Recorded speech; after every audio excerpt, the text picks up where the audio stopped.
100 years ago, 1916, 2 years into the First World War, the British Armed Forces, early this morning, 100 years ago, stood poised to go over the top. When they did, they were cut down in unprecedented numbers.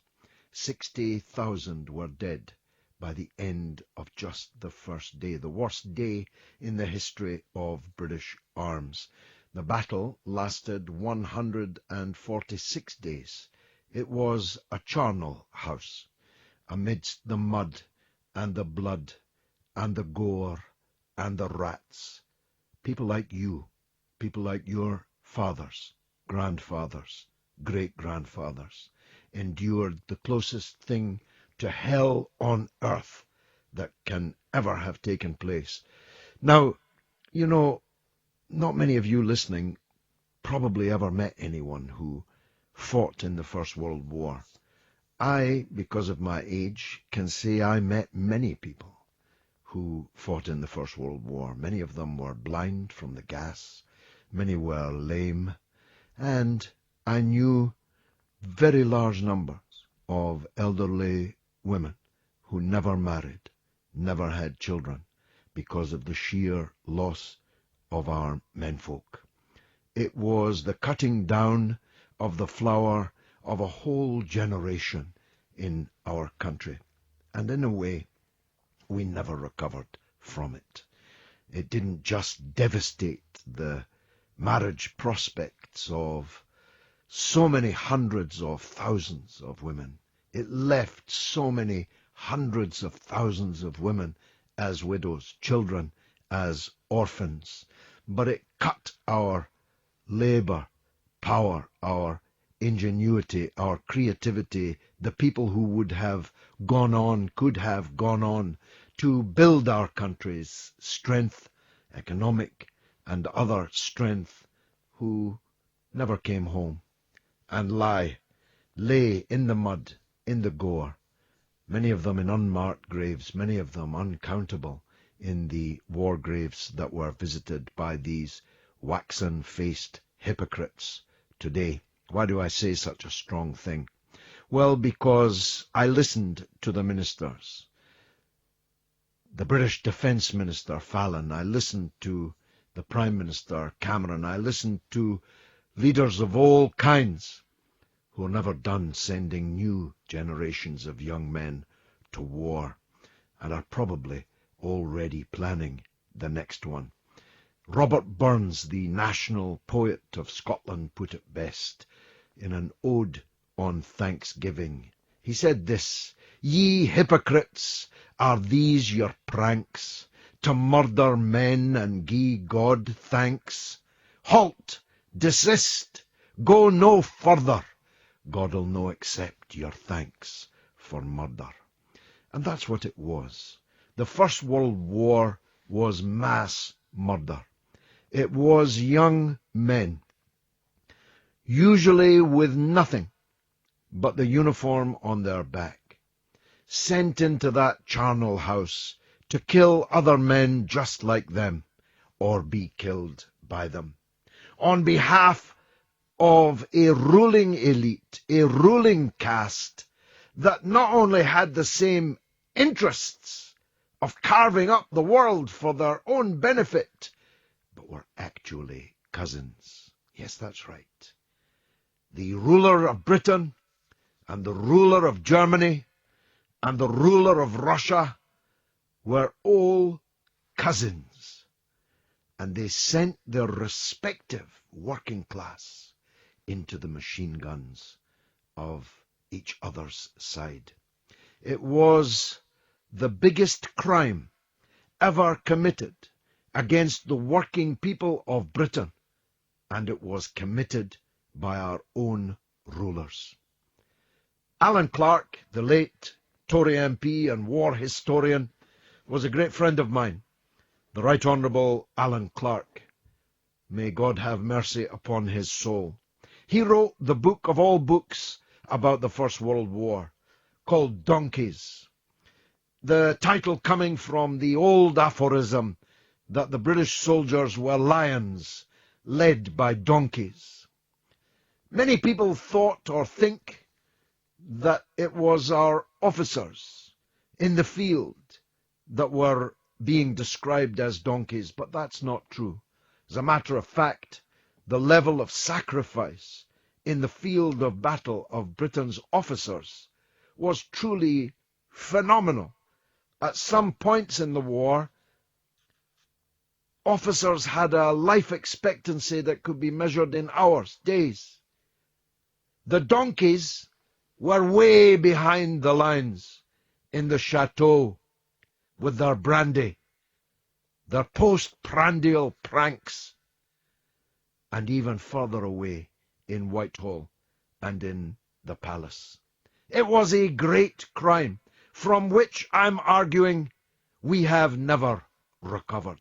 And as we approach the long-awaited, never could the phrase long-awaited have been more literally true, as we approach the long-awaited delivery of the Chilcot Inquiry Report, we'll be talking about another war that killed another million people, the war for which Tony Blair and George W. Bush were principally responsible.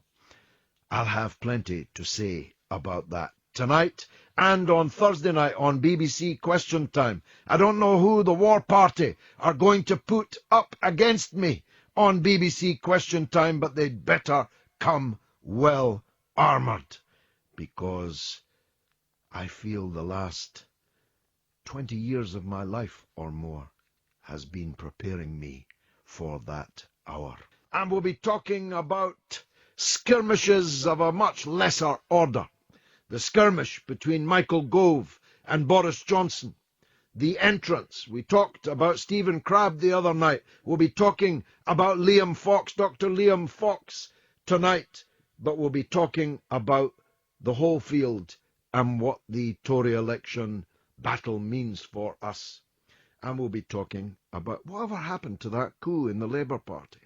Do you know, the one that saw dozens and dozens of Labour frontbenchers resigning their posts, people you never heard of, resigning from jobs you never knew that they had, all because there was going to be a cataclysmic leadership contest, except day after day after day has gone on and no contest has yet begun, because the coup makers are a bunch of treacherous clowns that can't even find a candidate to put up against Jeremy Corbyn, because they know that when one comes, Corbyn's going to win it with an overwhelming majority. That's all my views. Now, I don't have many things in common politically with Dr. Liam Fox, although we were on the same side in the referendum. But I do have an ethno-religious overlap with him. He is from the same kind of background as me, and I quite like him. He's irrepressible. He is not afraid to contest and fight for his point of view, even though, as I say, I very, very seldom agree with it. I've travelled with him overseas, though I promise him our trip to Vietnam will remain between me and him. My lips are sealed about that. What happens in Ho Chi Minh City stays in Ho Chi Minh City.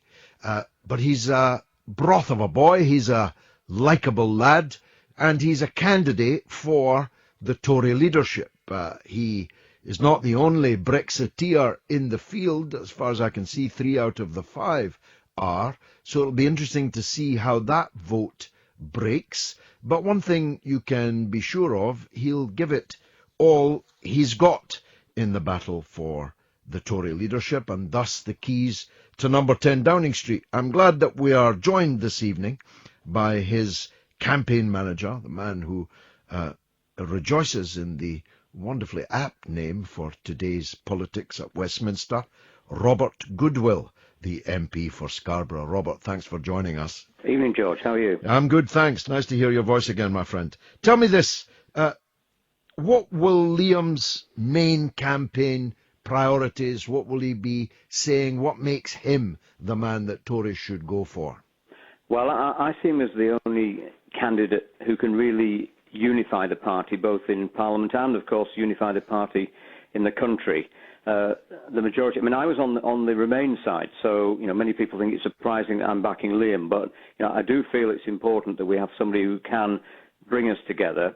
And, of course, Liam is also a candidate with a wealth of experience, both as a Foreign Office Minister and, of course, as our Defence Secretary at times when we have troops deployed in Afghanistan and in Libya. So, he is experienced. He's the sort of guy that I'd put in a room with President Putin or the new President of the United States, or indeed the person to ensure that we get a good deal as we negotiate our way forward with the European Union. So I think Liam is the Brexit candidate with credibility. I think Michael Gove has blown all his credibility, and Andrew Leadsom doesn't really have the experience. So if we want to give our people in the country a real choice, then, certainly Theresa May, I'm sure, is going to be in that final shortlist of two. But I think Liam is the person to give them a proper choice. And I think somebody who would have the experience, along with Theresa, to give people a choice of two candidates who would both make very good prime ministers. He's also very personable, isn't he? He could get on with people. He's a sort of hail fellow, well met, a bit of a glad-hander. He enjoys a joke. He can make people laugh. He can take a joke. Not to put too fine a point on it or to be too unkind, some of the other candidates might strike, I don't say in my own case, but might strike many of the people listening to this as rather dull, rather perfunctory, rather functional, worthy but dull, let me put it that way. Yeah, I'm actually a farmer, George, and I always say I'd never buy a tractor from somebody who I didn't like. And I think the same would apply also in politics. If you don't actually like the person, if you don't think that's a person you could have dinner with or you could spend some time with, maybe you wouldn't think they're the sort of person that would represent you. And Liam is very clubbable. He's great company, but he's got also an intellect. And, since he's been out of government, he has been involved in policy, particularly working in the United States. And, he's a deep thinker as well. And we do need some deep thought at this very difficult junction in our political process. Is he still a Roman Catholic? I think he probably is, but to be honest, that's not an issue in politics in the UK, whether you're Jewish, Christian, Muslim. We've moved on from all that. I think he is a Roman Catholic. I meant it as a compliment, Robert. I meant it as a compliment. But he would be, in fact, the first Roman Catholic Prime Minister in office. Blair became a Roman Catholic after leaving it. Since Cromwell, I think. Well, that's probably true. But as I say, I don't think religion and politics in this country really are things that juxtapose. Michael Howard was Jewish. We've had possibly one day have a Muslim prime minister. So, I really don't think it matters what people's religion is or whether they're gay or straight or whatever. But, I think it's important that people do know as much as they can about Liam. And as you've spent time with him, he's a good guy to get on with. Well, I think you made a very good point there. I didn't know that you'd been a farmer, but you still am. Oh, you still are. When you said I wouldn't buy a tractor from somebody I didn't like, that's actually more important in politics than some observers think. And, Liam's very good on the media. Not only can he give that sort of conference platform speech, but he's also very good, in those sound bites that unfortunately we've got to come up with these days because of the way that rolling news works. So, you seem to like him. If you like him, my goodness, he's a Tory. That must say something. Yeah, I do like him on a personal level, yeah, I do. Now, let's look at what vote in Parliament, first of all, because he won't be on the ballot unless he gets the second biggest share of the vote in Parliament. You've got three Brexiteers. Now, Gove, as I think you don't need to be a genius to work out, has already lost a chunk of the Brexit Tory vote in Parliament because, there's no other way of putting that. He betrayed his friend Boris Johnson, having earlier betrayed his friend David Cameron. So I'm thinking that Michael Gove might get an extremely small vote. So maybe some of the Johnson vote might go to Liam, but then he's now up against a woman who they say is a kind of new Mrs. Thatcher in Andrea. How will that break down? I knew Mrs. Thatcher, and Andy Leadsom is no Margaret Thatcher, as I think somebody famously said.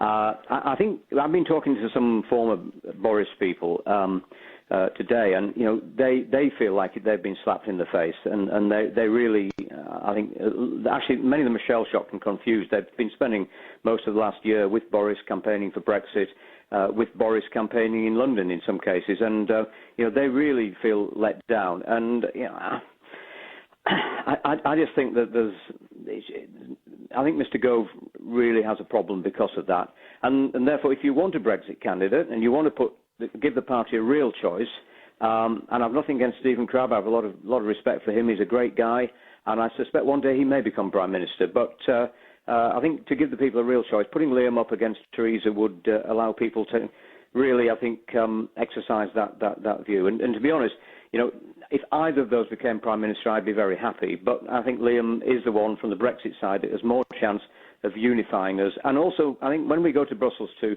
try and get the deals that we need to get, I think people will realise Liam's heart's in it because he was on the Brexit side. Although as part of that, I mean, some of the stuff that was said on both sides during the campaign was a little bit disappointing, to say the least. But I don't think Liam engaged in that. He managed to maintain his integrity and didn't get involved in some of the more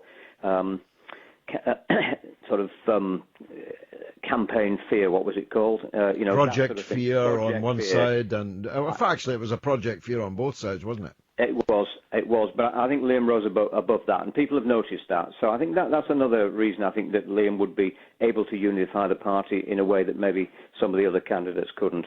There is, and you've alluded to it, even though you were on the other side in the argument. I mean, from the point of view of the Tory party's electoral fortunes, you need to check the rise of UKIP. And I can't imagine that UKIP would be wishing for anything other than a Theresa May victory, because a Theresa May victory will allow them to cry foul, to get up a steam in the country that the referendum result is somehow being betrayed, because the Prime Minister who's in charge of the exit never believed in exit. So that would be another reason for the Tories choosing a Brexiteer, wouldn't it? It might be, but actually here in the north of England, I think the UKIP are probably hoping for a Corbyn victory in the Labour leadership. I mean, it's the Labour people, the people in the council estates, the people, working class people, who feel absolutely unrepresented in the modern Labour Party. They're the people that turned out in large numbers to vote Leave, and in many ways they probably don't care less who leads the Conservative Party. But I think a unifying candidate like Liam would answer that point you make, but I don't think it's a massively relevant point, because there's one thing about the Conservative Party: they do like to win elections, and we've learned in the past how if you split over Europe, you lose elections. That's why we need to come together and deliver the decision of the British people. Well, they say that in the Tory party, the favourite never wins. And we've seen it again this week, yeah? Boris Johnson was supposedly the favourite. He's definitely not going to win. He can't get to the starting line. David Davis was overwhelmingly the favourite, and David Cameron blindsided him. So Liam Fox is definitely not the favourite, but you think he can win? I think he stands a good chance of getting into the final two. And then when we get out in the country, that will be up to our members to make that decision. And it's an entirely different selectorate to the House of Commons. The challenge this week is to, I think, persuade many of my colleagues, some of whom were with me on the Remain side, others on the Brexit side, that we need to give our people in the country a genuine choice. And I think a choice between Liam and Theresa would be, I think, an election that we couldn't actually lose, to be honest. Whoever came forward as a leader, would be somebody who could unify the party. But I think if we're going to be taken serious in terms of delivering on Brexit, I think Liam is in a good place. Well, do give him our regards, and thanks very much for coming on the show, Robert. Thank you very much indeed. And I've got a tractor. Catch up with you again. I've got a tractor, if you'd like to buy it. I bet it's not a red one. Many thanks to you, my friend. Cheers, all the best. That was Robert Goodwill, who's the campaign manager for Liam Fox. Dr. Liam Fox, a medical doctor, a man from Glasgow, of a Roman Catholic background. I don't think he knows anything about football, but if he did, he'd support Celtic. like me. Well, let's take the first caller of the evening. It is Joe Farrell in Chapel Hall. Joe, welcome. Good evening, George. Nice to hear from Chapel Hall, I must tell you. Go ahead. Right. Okay, what I'm saying is, in the wake of the Hillsborough disaster, and there's a Liverpudlian, how can Angela Eagle take orders from Blair and Murdoch's newspaper, The Sun, without insulting the people of Liverpool? Well, her decision hasn't gone down well with her constituents. Certainly not with her constituency Labour Party, which voted overwhelmingly to back Corbyn. Yeah. It's a very strange business, Joe. I mean, is she in this or is she not? I mean, she told us, I was on the air when she said she'd make a statement later that day. I think it was on Tuesday. And then she said she'd make a statement the next day, Wednesday. And now it's Friday and she still hasn't declared. And now we're told to expect an announcement next week. I mean, do you think she's having second thoughts? No, I think she's acting under some sort of instruction from the guy who actually blocked the Hillsborough inquiry, Mr. Blair. Yeah, well, he's got his own problems on Wednesday, of course. Yeah. He might need to be out on bail shortly. Yeah. What do you think? I mean, this is Blair's last hurrah, you know. Yeah. Blair and public relations agencies that he's close to, organisations that he is still the prince over the water to, Progress, the Labour organisation, the Fabian Society. Alistair Campbell is creeping round, and I mean creeping round all the television studios. Yeah. This is the last battle for Tony Blair inside Labour politics, don't you think? Well, you see, Tony Blair is in America at the moment, as I understand it, and he's speaking and saying that people, you know, groups going through social media, and they're actually altering politics. But he's forgetting to say that Murdoch, I believe, is the godfather for one of his children, that it's all right for Murdoch and people like that to actually sway the vote on, you know, in political parties, but it's not all right for guys like myself. It's just pensioners. I'll tell you what, Joe. It's the entire media that has got it in for Corbyn. I mean, the Guardian, the so-called liberal Guardian, has been as savage as the Sun or anybody else in attacking Corbyn. Even the Mirror, which has been a Labour paper for more than half a century, was savagely attacking Corbyn. It's the whole media that's against him. Well, I read something by Bernie Sormers in America said that, you know, somebody who is not electable in the modern day is the problem is that they just can't be bought. I saw that quote. It's a great quote. I think when they say unelectable, they mean he can't be bought. Yeah, I think that's great. It's really a very good quote. In the case of Corbyn, it's very much true, as I believe. Yeah. Joe, thanks very much indeed. Well, great to hear from Chapel Hall as my first call. Let's go to Chester. And Stephen is on the line. Stephen. Chichester, I beg your pardon. Go ahead, Stephen. Hi, evening, George. How are you? Evening to you. I've got my wrong specs on and I read that as Chester. Beg your pardon. Don't worry, that's fine. Chester's a nice place as well. It is, lovely, lovely. Anyway, go ahead, Stephen. Yeah, great to have you back on the radio. Nice to hear from you again. Thank you. Yeah, just good introduction you had this evening about the Battle of the Somme. And well, I feel very strongly about it, Stephen, and I've been listening to all kinds of cant and hypocrisy all day. Yeah. And I just couldn't take it anymore. I felt I had to clear the air. I had to get it off my chest. Yeah, absolutely. I mean, I tried watching some of the commemorations last night and this morning, and just the sight of all these generals and the ministers and the royals, the very people who start these wars, including the First World War, and there they are on the one hand commemorating and possibly, as you say, planning the next war, only too happy to go to war. On the other hand, it's hypocritical and it's nauseating, you know, and it's disrespectful as well to the dead. It is, and you know, not many people are prepared to say it, though I think a lot of people think it, that this kind of glorification of war is something very seriously to be avoided and combated when we see it. I mean, the entire First World War, everywhere, on every front, was simply nightmarish. But the Battle of the Somme and the first day, 60,000, imagine 60,000 is a good crowd at a football game. Imagine, God forbid, all of them dead by the end of one day, and then 1 million dead in the course of what they called a battle. Of course, battle is the wrong word also. This was just slaughter. These young men, teenagers some of them, were being ordered over the top, through the wire, and into the guns. There was no possibility of staying alive, staying unscathed. And if you weren't killed, you were wounded. If you weren't wounded, you were gassed. If you weren't lame, you were blind.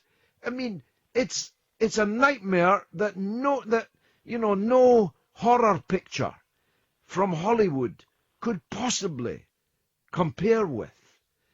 And yet they were ordered over day after day after day. And of course the hell was just as bad on the other side.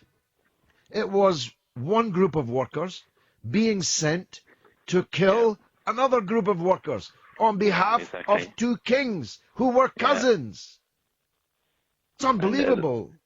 And there's always the way throughout history. It's always, in wars such as that, it's always the working people and the masses who pay the price. Absolutely right.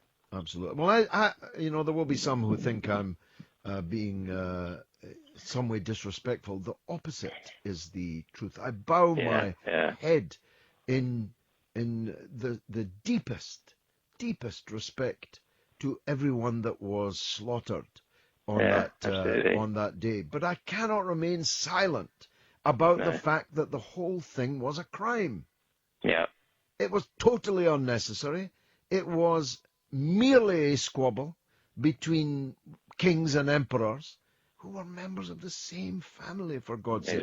They could have, they could have all got together at Windsor and sat down round the Christmas dinner table and avoided all of this, and probably did, Yeah. And I think the criminal thing about it all is that even now, 100 years later, there's a body of people who tried to revise the First World War and claim that it was necessary, it was justified, we were fighting against evil. The Second World War was a fight against evil, but not the First World War. Well, you've got it absolutely correct. The Second World War was our finest hour. We had to fight it. We should have fought it earlier. And without us, we'd be having this conversation in German. The Second World War was our finest hour. It was the greatest thing that we ever did in 1,000 years or more of history.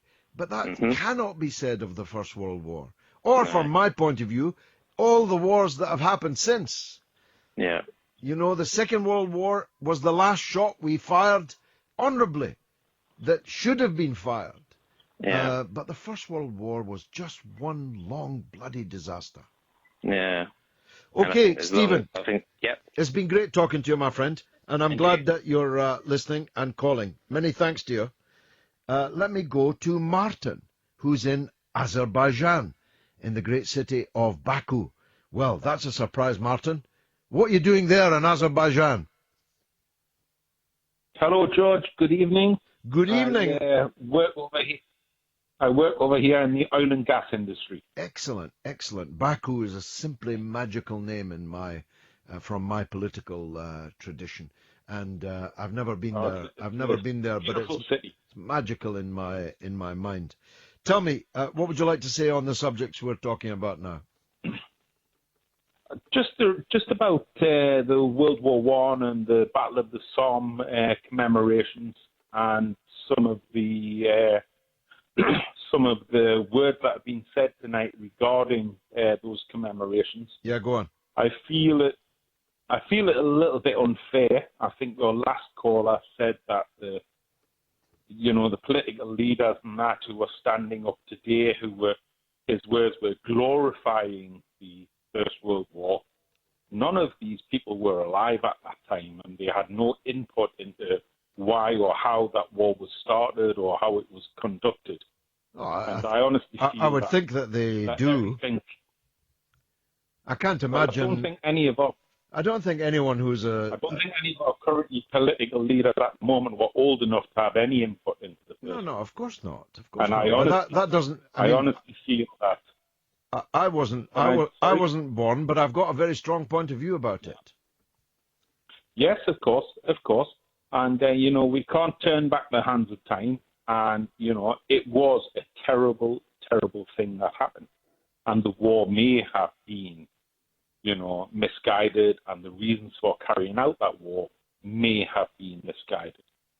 But I do feel quite strongly today that the people who are making comment and the leaders of all countries and all nations, I don't say that anyone has glorified the First World War. I do feel quite strongly that people have been very respectful of the dead of that war. Well, I beg to shame and the horror. Martin, I beg to differ. Now, you were in Baku, so you couldn't have seen it. But I watched the British Defence Secretary from my own city of Dundee, Fallon.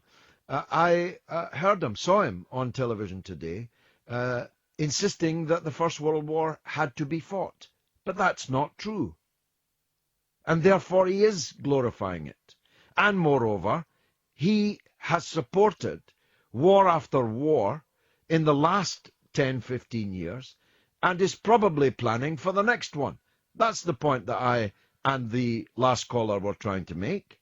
Well, I think we need to separate, in my opinion, George, and I listen to what people say. Yeah. I think we need to separate people's feelings about the First World War, which happened, circa 100 years ago, and how people feel and react, and especially when we're talking about... Oh dear. Lines to Azerbaijan have fallen. Martin, I'm sorry about that. I don't know what happened. I was very interested in what you had to say. I don't want this to be a monologue. I want it to be a dialogue. I want me to educate you and you to educate me. But I won't resile from my sincerely held views. And everything I said about the First World War, I stand by. Next up is Anthony in South Shields. Go ahead, Anthony. Hello, George. Hi there. Thanks for calling. What would you like to say? Yeah, first of all, massive fan. Always listen to you make the talk, sports days and all that kind of stuff. Many thanks. I enjoyed those years. Yeah, they were really good. I think the most important thing I need to speak about is Jeremy Corbyn. The way the media go on, for instance, at the start of it, when BBC went, the left wing, Jeremy Corbyn, of course he's left wing, he's Labour. Yeah. That's the whole point of it. Well, he's not any more left-wing than he was when he won a landslide victory, not even 1 year ago. Yeah, I completely agree. I voted for him. Yeah. I voted for him. He's got a mandate to be left-wing. And by the way, he's won election after election after election after election in the 9 months he's been in the job. He's won 4 parliamentary by-elections with increased majorities. The London mayoralty was won off the Tories. The Bristol mayoralty was won. He did better in the local elections than Miliband had done in 2015 when it was said that Labour was on the verge of taking power and so on. This is all got up, Anthony. Yeah, I completely agree with you. I'm 26. I'm at the age where, my generation's lost. Do you know what I mean? Everyone says it. Well, especially in South Shields. Yeah, exactly. Put it this way, David Miliband, who was South Shields MP. Yeah, until he went off for his £500,000 a year job, yeah. What did he do? When he was that MP for South Shields, we lost more jobs than when he was there. So what was his job done? What did he do? Nothing.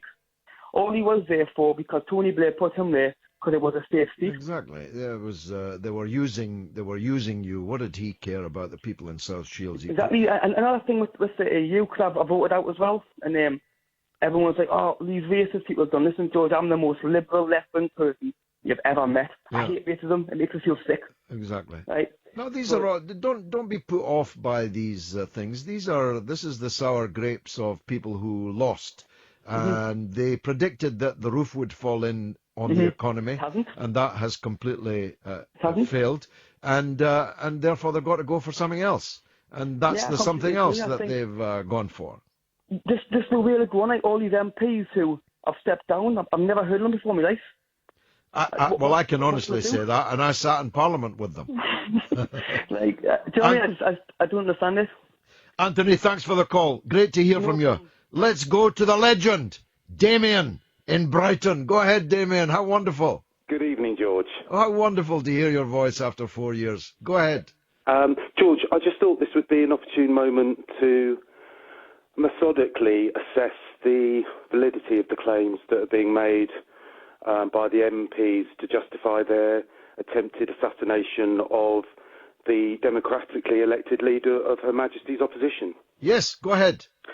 You've made a good start on this already, George. You've highlighted the fact that since he was elected, the party has won every single by-election, every single mayoral election, and it increased its share of the vote by 4% in England in the council elections. The other accusation that's made by his detractors is that he doesn't offer an effective opposition to the Conservative Party. Well, there have been more U-turns in the last 9 months of Jeremy Corbyn's leadership than there was in the entire last Parliament.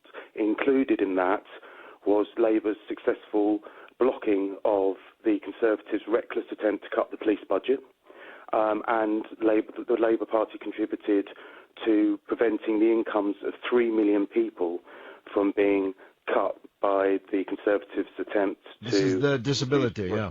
Yes, exactly.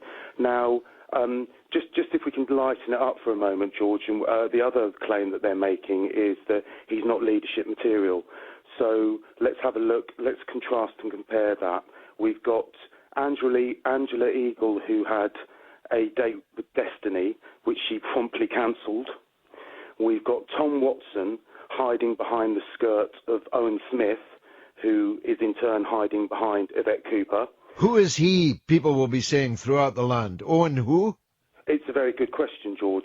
So these people who have been plotting literally for months and who have been lecturing Jeremy Corbyn on the issue of leadership, when it came to the crunch, none of them had the guts or the leadership skills to stand up against him. Exactly. Now, George, could I just make a wider point? Because I think people might think that this is just a very insular argument about the Labour Party when it does in fact affect us all. Mr Corbyn has actually achieved a unique feat, George, and it's nothing I've ever seen before since I've been studying politics. He has faced the onslaught from the entire establishment, and he has stood firm, and from the conversations that Tom Watson is trying to engage him in, it looks like the establishment blinked first. Now, the reason that this is important to everyone in the country is because what's happened, and without going into too much depth on it, but basically conservatism was replaced by neoliberalism in the early stages of Margaret Thatcher's tenure as Prime Minister of the country. To hedge their bets, the neoliberals then sought to ingratiate themselves into the Labour Party, and as Margaret Thatcher said, New Labour was, well, that's right. Look, Damien, I have to cut you out. George. I have to cut you off because we've run out of time. But that's the moment at which they became two cheeks of the same backside. They both were neoliberal parties. They both supported neocon foreign policies. They both concluded that there was only one way, and that way was the model of finance capital on both sides of the Atlantic, which came crashing down in 2008 and almost took the whole country over a cliff. Corbyn represents, as Bernie Sanders represents, and in a peculiar way as even Donald Trump represents, a conclusion amongst the masses that the political class have betrayed them, have let them down is incompetent, venal, and corrupt. And we want something new, somebody new. We want to try a different way. And that's what was decided last Thursday in the EU referendum. We're talking about the 100th anniversary of the first day of the Battle of the Somme. They called it a battle because, well, that sounds better than what it actually was. The industrialized charnel house that the Somme battleground became. On the first day alone, 60,000 young British men fell. And by the end of the so-called battle, 146 days later, 1 million had fallen. It was a war in which working class people were fed into a slaughterhouse by the rulers at home, who were far from the madding crowd of the slaughterhouse themselves. The top generals and field marshals were in the chateau with their Chateaubriand. And far away in Whitehall and in the country houses and palaces, the real rulers were sending wave after wave after wave of men like your father, like your grandfather, over the top into the guns, to their death, mutilation, the loss of their sight, of their hearing, and in so many cases, the loss of their mental health forever, driven literally insane by the mad anger of the guns. And it was all for nothing. It was one king fighting one emperor and another king in Russia. And they were all cousins. They were all Queen Victoria's grandchildren. It was a battle to carve up the world between the various empires, in which the workers who were slaughtered on all sides had no side, had no interest, even though millions of them, imbued with the false consciousness that they did, marched into battle. Although 52% of the British casualties in the war were people who had been conscripted into it, as it became clear that all the straw hats and trumpets with which the opening days of the war in 1914 were accompanied, that the war was not a war to end all wars, was not a great war, was not a war in which the working people had anything to gain. Both sides should have turned their guns on their own rulers and united for a different Europe, a different world. Instead, they killed and were killed for rulers who cared nothing about them. Which brings me to Chilcot on Wednesday. I'm on BBC TV Question Time next Thursday night. I don't know who the war party are going to put up against me. And I don't know what Chilcot is going to say.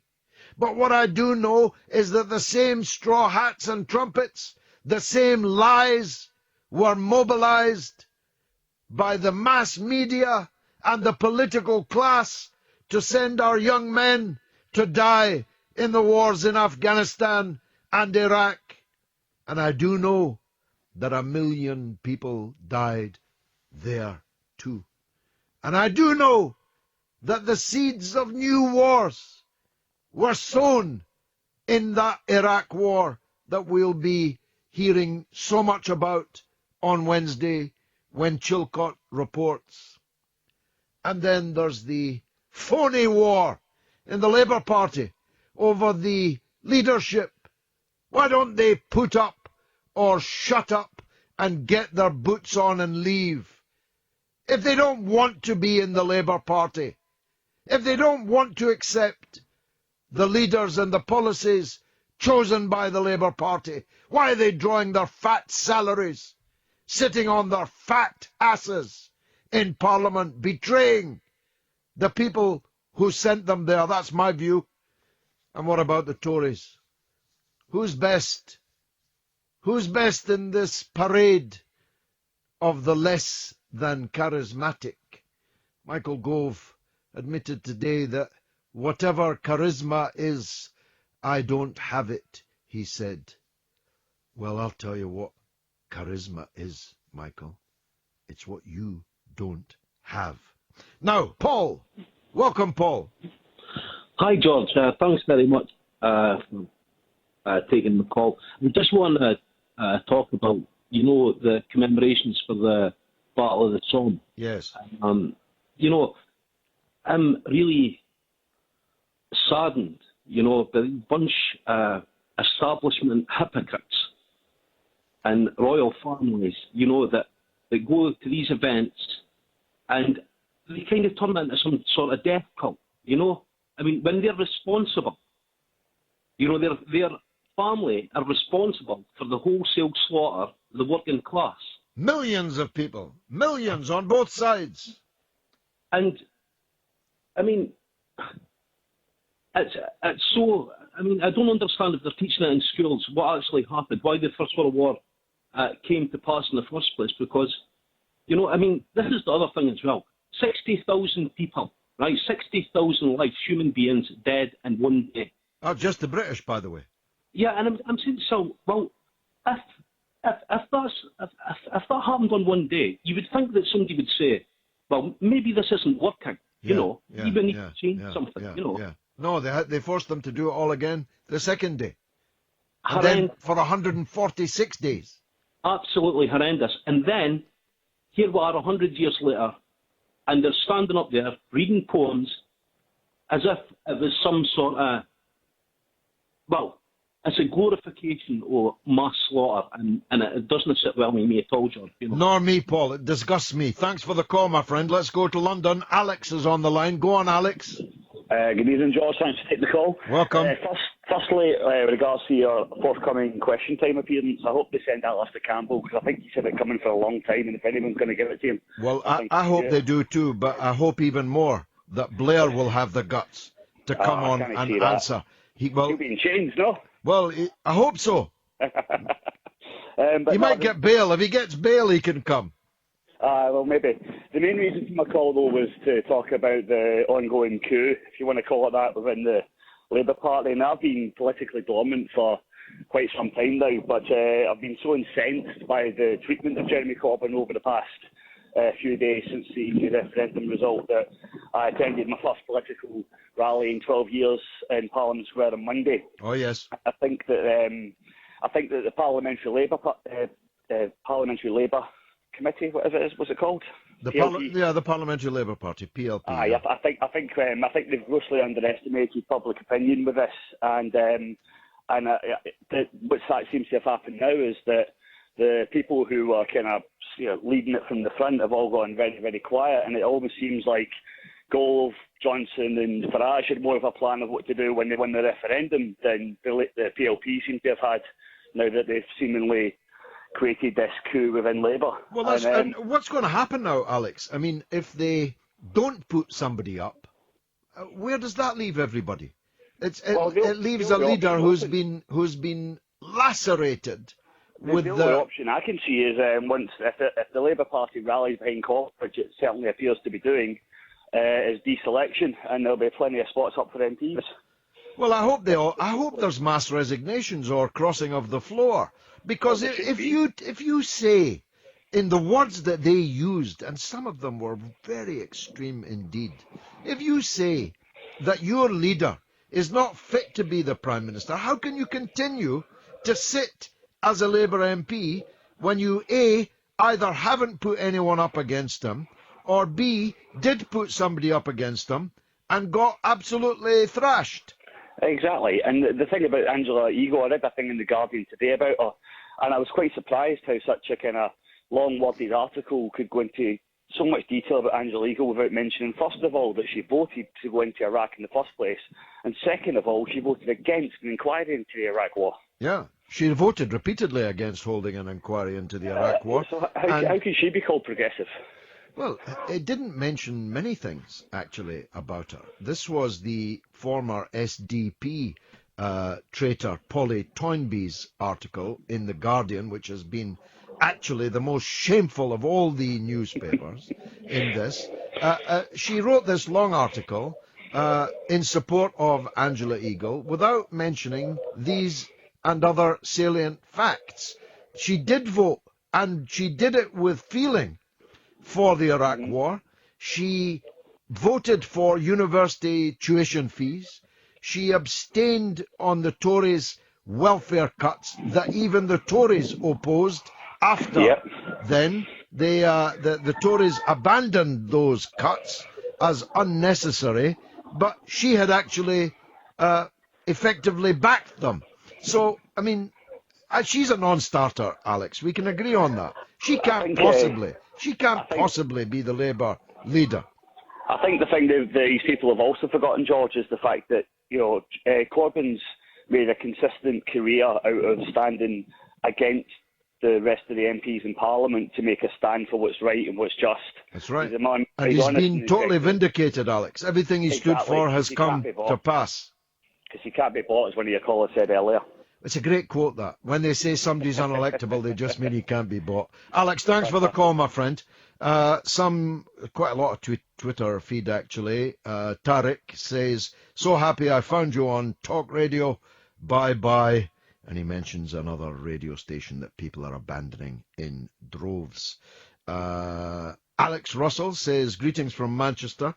On Wednesday, you retweeted my tweet about Corbyn's need to have you back in the party. Is this looking like a situation that's likely to occur? Well, Alex, after Chilcot, either Tony Blair and Jack Straw and Alistair Campbell and the rest of the War Party are expelled from the Labour Party, or I'm reinstated in it, because Chilcot, without even seeing it, has got to conclude that I was right about the war and these people were wrong, and it might be that he concludes much worse than wrong. So, I mean, it's an untenable situation to have Blair in the Labour Party and me out of it, when I was one of the main leaders of a movement which has been completely vindicated. Now, Andrew asks, do you think a Scandinavian Nordic model could work in Britain or not? That's from Andrew in Helens Bay. Well, I think we'll probably have to talk about that later. Here's a text from Steve. Great to hear you back on the radio. Well said in your introduction on the Somme. The First World War was a wasteful and pointless inter-capitalist war. And the sight of these generals, ministers and royals leading the commemorations, when it's people like them that start wars, is nauseating. While they remember on the one hand, they secretly plan the next war on the other. Brilliantly put. Neil in the Wirral says, George, what we need right now in politics is a party that's not just another opposing vector across the political dialectic. You see the class of the people that listen to this show. You see their level of education. Is there another show on the radio where people talk about dialectics and vectors? I promise you, you will not hear this kind of a show anywhere else on the radio. Nowhere.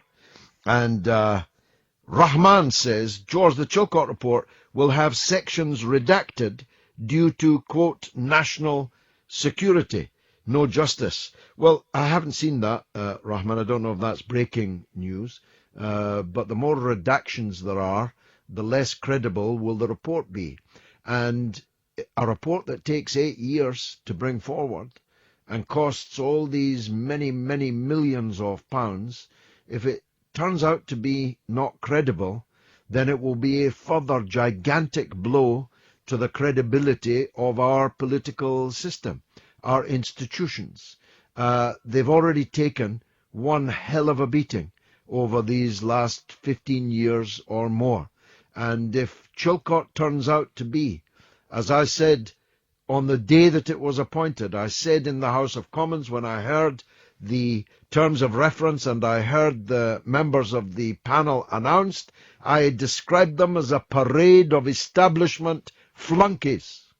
Now, if I turn out to be right about that, if the Chilcot report turns out to be yet another bucket of whitewash, except where there's black ink redacting, then that's a very, very dangerous game for the British establishment to play. There has never been a moment in which the British establishment stood in more greater odium, opprobrium, and contempt amongst the British public. Never been such a moment. And Chilcot has to save something for the establishment. I'm very clear about that. Let's talk to Alan in Edinburgh. Alan, go on, son. Hello, George. Hi, good to hear from you. Go on. I'll tell you what it is. Ian Murray, my MP. Mm-hmm.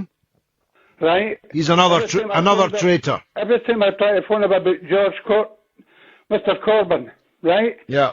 They keep me blank me, they're ignorance, they're cowards. They are cowards. They are cowards. Eh? They're definitely cowards. They are cowards. Yeah. And they couldn't, I've even asked for them to come and see me, right? And they'll not even do that. Who is he anyway? You know what I mean? Where did he come from? What is he? Has he ever seen an angry gaffer? Does he think Swarfiga is a Greek island? Has he ever actually worked for a living?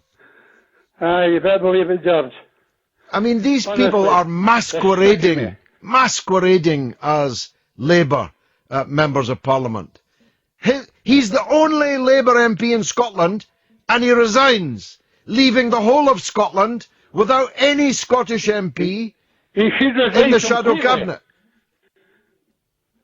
I'll tell you what, Alan, I volunteer to be the Shadow Secretary of State for Scotland. I'll tell you what, the SNP would know they were in a fight if he appointed me as the Shadow Secretary of State. Thanks for your call. I'll be voting for you, George. Thanks a lot. Thank you very much indeed. We're not just talking, of course, about the Labour Party. We're talking about the Tories. And if you think about it, that's actually pretty important, because the person, man or woman, who is elected in the next couple of months as Tory leader automatically gets number 10 Downing Street and the dispatch box and the keys to the entire governance of Britain and a finger on the trigger of Britain's nuclear weapons. You couldn't get a much bigger job in Britain than that. So shouldn't the British people elect the Prime Minister? That's, after all, what David Cameron said to Gordon Brown when he was similarly put into the Prime Minister's chair without a vote of the British people. Cameron was right then, and it would be wrong now to, for any length of time, have an unelected Prime Minister. I'm very sure about that. By the way, we've got the great Peter Oborne, co-author of Not the Chilcot Report. He's the finest Conservative journalist in the country. He might not thank me for calling him conservative. He's on the right, but he's a man of great integrity, a man that cares about the truth and about telling it. And he does regularly in his books and his newspaper columns, his television and radio programs and so on. He's coming on at half-time in the football, which shows that he's got his priorities right. Why speak to me when there's a big football game going on? Pete B says, it's lovely seeing the people putting their foot down. It's our future, and we'll have our say. Very well said. Hugh Hicks says they are afraid to challenge him in a democratic vote. They will just keep bullying him and harassing him until he goes. Well, he ain't going, Hugh. I can absolutely guarantee you on that. Balder the Brave says everyone's saying Gove is a clever man, but why did it take him so long to work out that Bojo is a bit flaky? Well, I think he probably already knew that. Let me, in the interest of honesty, make it clear that Michael Gove is a very clever man. I've known him for a very, very long time, since he was a boy, in fact. I spoke at the Oxford Union when he was the president. He was clad from head to toe in tartan, with a tartan bonnet and a tartan jacket and tartan trews and very, very shiny pumps on his feet, on his twinkle toes. And I thought to myself then, you're a clever young man. You'll go far. And he has gone far. He is a cabinet minister, he's the Justice Secretary, he's been the Education Secretary, he's been the Chief Whip in the government. He's funny. He's witty. I don't know why he says he's got no charisma. He's got a lot more to him than Theresa May, in my opinion. He is a kind man. He's the only government minister that received me when I demanded to see him after I returned to Parliament in 2012 to talk about the disastrous state of the schools in my then constituency. He immediately agreed to make space in his diary to receive me at the Department of Education. And when I was rather roughly attacked in the street, he's the only top-line politician who stopped his car, crossed the road, and commiserated with me. Certainly none of the Labour ones did. Let's talk to Tariq in the aforementioned Bradford. Go ahead, Tariq. Hi, George. How are you? By the grace of God, I'm good, sir. Please, tell me quickly. Yeah, brilliant. Basically, I'm just having a little bit of a rant. I mean, I've been watching Sky News today, and I've been watching the news channels for a good week, and it's all about Jeremy Corbyn, and I'm just sick to the back teeth of kids coming on Sky News telling them how terrible Jeremy Corbyn is, or how unelectable he is. And I'm thinking, do these kids think that the Labour Party was founded in 1997 by Tony Blair? Don't they know that the Labour Party is 100 years old, and it's a socialist democratic party? I don't think they grasp that. So basically, I just thought I'd give you a ring because you've been in the game a lot longer than these fools. Yeah, before some of them were born, Tariq, I couldn't put that better than you have put it. The working people of Britain gave birth to the Labour Party in your city of Bradford. Yeah. That's where the meeting was that began the creation of the modern Labour Party. And I think it was in Lister Mills, actually. Yes. And the historic responsibility of the Labour Party to the working people is very clear to me, but is entirely absent from their comprehension of what they're there for. There were the Tories, rocking, split, divided, having lost the referendum vote, the Prime Minister resigning, everything up in the air. If ever a time for a strong opposition to be the alternative government, to demand a general election, and to make the demands of the people, if ever a time existed, it was then. And what did they do? Definitely. What did they do? They betrayed everybody. They betrayed everything. They betrayed their leader. They betrayed their party. They betrayed their class. They betrayed their voters and turned in on themselves and rocked the Labour Party to the point of paralysis. Absolutely. And what was it all about? Was it for somebody called Angela Eagle that nobody has ever heard of? They say Jeremy doesn't have charisma. My God, have they seen that woman? Have they heard that woman? No, this is what really, really shocks me. And I'm thinking, they don't even have a chance against Jeremy Corbyn. That's the point. So what was it about then? What was it about? Because why would you do all this? Chilcot. It's got to, I can't think, unless they're thinking, hang on a minute, is Jeremy Corbyn actually electable? Is that Jeremy Corbyn actually? Are we going to see Jeremy Corbyn as a Prime Minister? I tell you what, the Tories are... well, they're cock-a-hoop. This is all... What a gift. What a gift. Tariq, wonderful to hear from you. Wonderful to hear from someone in Bradford. Now, I'm talking about, well, everything really. Let's hear what Mike in Nottingham has to say. Go ahead, Mike. Hi, George. That was really quick coming through. Fundamentally, about Corbyn, I like quite a lot of his politics. I agree with quite a lot of what he says. But I think there is a reality of it, is that the British electorate are not going to select that man to be their leader.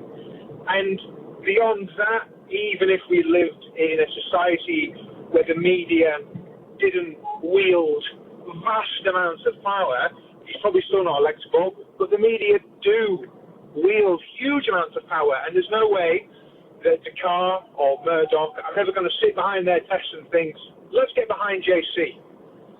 So I'd love to hear your opinion on it. What do you want, or what do you think we could do to have an electable left-wing party? Because I can see you're kind of behind Corbyn, I understand why, but what should we do? Because he's just not going to be elected. Well, there's three issues that I want to take on there, Mike. First of all, there is no evidence whatsoever that Corbyn is electorally unpopular, and there's lots of evidence to the contrary. First of all, Labour is now ahead of the Tories in the polls. 1 point clear.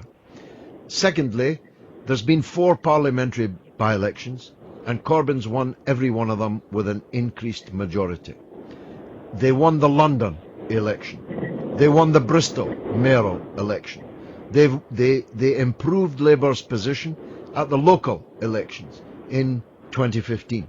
So there's no evidence that he cannot be elected, and there's lots of evidence that he can be. And the second point is, how good do you have to be? Do you have to be better than Ed Miliband? Well, I promise you, there were not tens, scores of thousands of people paying money to join the Labour Party under Ed Miliband. Ed Miliband lost. Gordon Brown lost before him. Labour members were flooding out of the party under Gordon Brown. And they're flooding into the party in unprecedented numbers. He has more than doubled the size of the Labour Party in 9 months. So I believe that the evidence is that if he had been supported, and if he is now supported, Corbyn can win. He can certainly defeat Theresa May or Michael Gove or Liam Fox. None of those is a formidable enough opponent to make me conclude that the Tories are a shoo-in in the next general election. My third point is this, Mike, and then I'll let you back in. If you've got a better idea than Jeremy Corbyn, let me hear it. Have you got somebody who's ready to stand who would be better than Jeremy Corbyn? Even if I accept it, your first 2 premises, which I don't, who is better than Corbyn and available to stand for the leader? Because it's all academic if you don't have somebody better. If you've got some Cicero that with a bright white smile, who's great on the TV, who's great in Parliament, who's great on the public platform, who's loved by the people, more than Corbyn, let me hear his or her name. Go ahead, Mike. Well, if I touch on your first point, at this point in the, I don't know what you call it, in the political spectrum, so soon after a general election, you'd expect the opposition, from my perspective, to be roaring ahead. I think I can't say it exactly, but there's a quote from Margaret Thatcher not too long before she died, saying that the Labour weren't far enough ahead in the polls as opposition. There's always going to be a swing back. It's only been a year, Mike. I mean, that would be a point to be made in mid-term, in the mid-cycle, 2.5 years into the government. If the opposition wasn't ahead in mid-cycle by more than 1 point, that would be a strong argument. But it's far too early to conclude that now. Okay. Well, we'll say, if we leave the point of saying could he be electable, in terms of who could step up, I honestly don't know. One of the biggest questions for the Labour Party now is, in a wider sense, so many politicians are self-serving ultimately, that person in the Labour Party who would appeal to the white. I think someone like Dan Jarvis would appeal. I might not fundamentally like him, but I think he has wider appeal. But I think anyone like Dan Jarvis or Chuck Romana, they're not going to stand up at this point because they know there's going to be a Brexit backlash against them. Any Remain Labour Party MP who wants to be elected as PM, they're not going to kind of put their hat into the ring. In terms of who could step up, I honestly don't know. Well, that's the problem. I mean, you don't make a coup if you don't have a candidate.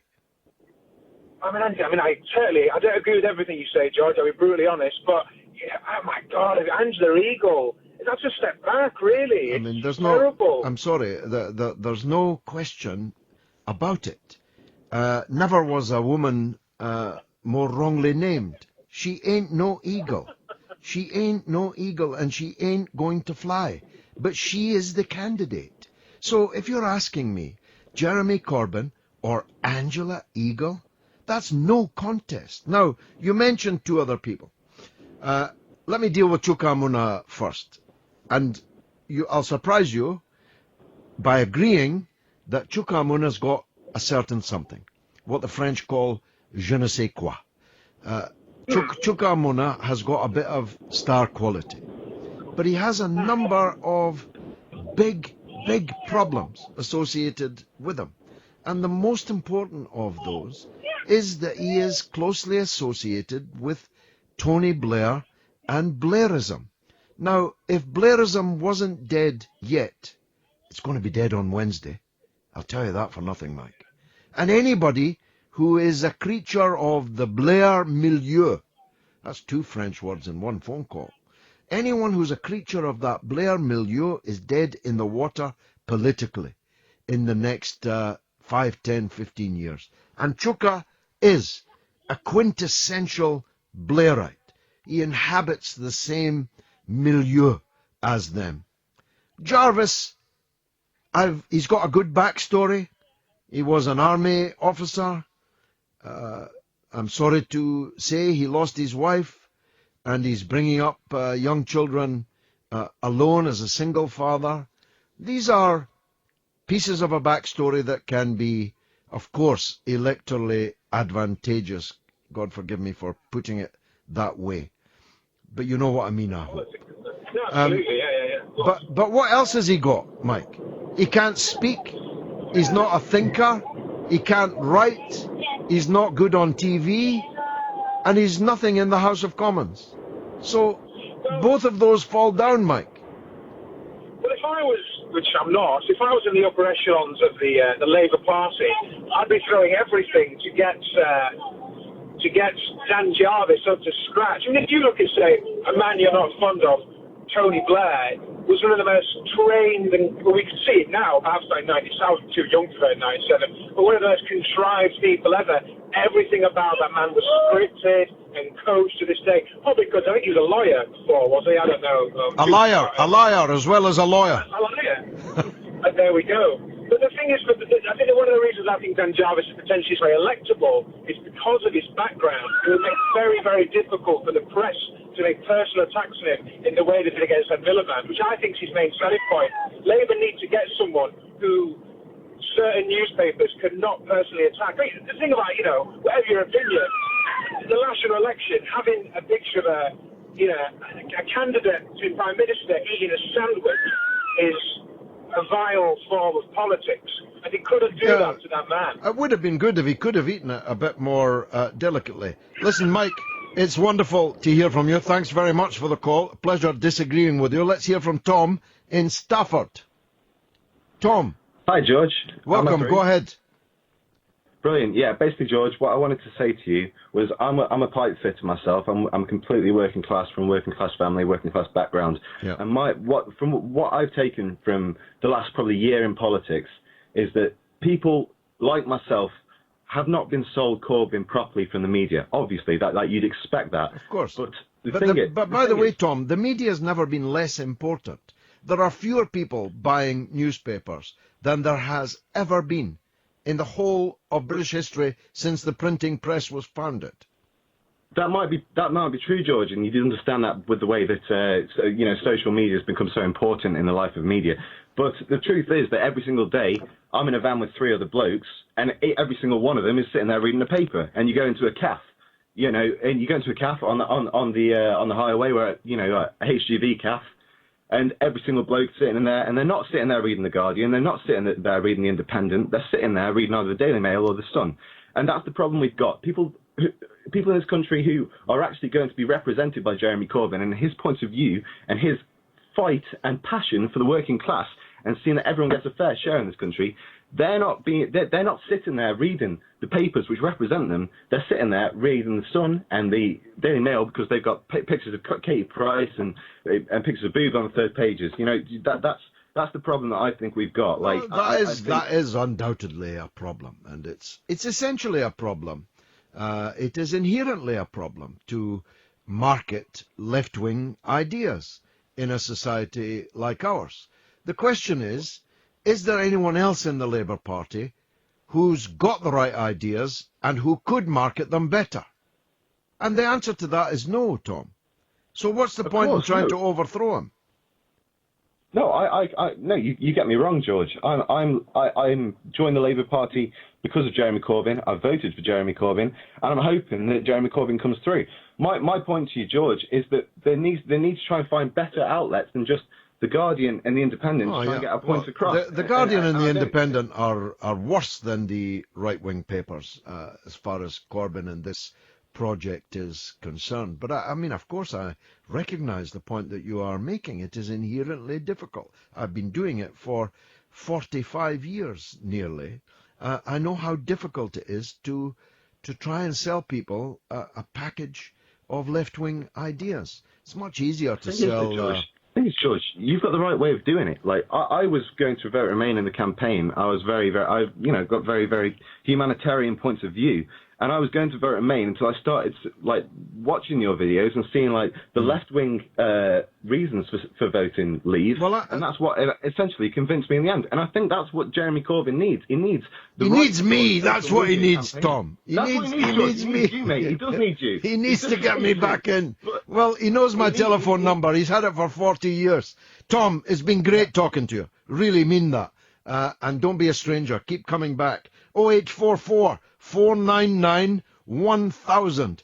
That is the number to call. I'm going to talk with Peter Oborn. Isn't it one of the remarkable features of our age that the journalists who most regularly perform the actual job of a journalist rather than a propagandist are journalists of the right?